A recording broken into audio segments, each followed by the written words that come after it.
నేను చేసిన నాటుకోడి కూర మీరు తింటే ఫిదా కావాల్సిందే.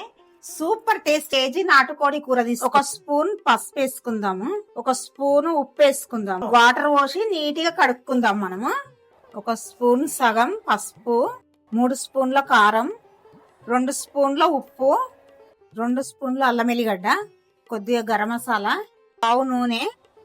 మంచిగా ఉప్పు కారం పట్టేలాగా మంచిగా కలుపుకుందాము.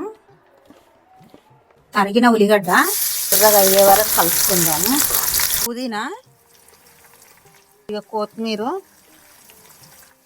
ఉల్లిగడ్డ మనం కర్రీలో కలుపుకున్నాం కదా, ఇందులో కొద్దిగా వేస్తున్నా. చివాసన పోయే వరకు ఫ్రై చేసుకుందాం. ఎర్రగా అయిన ఉల్లిగడ్డలోకి మనం కలిపి పెట్టుకున్న చికెన్,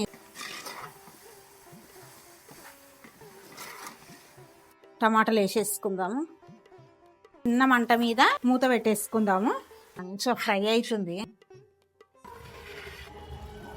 కొబ్బరి పొడి, ధనియాల పొడి, మీరు ఏంటి మంచిగా చాలా బాగుంది.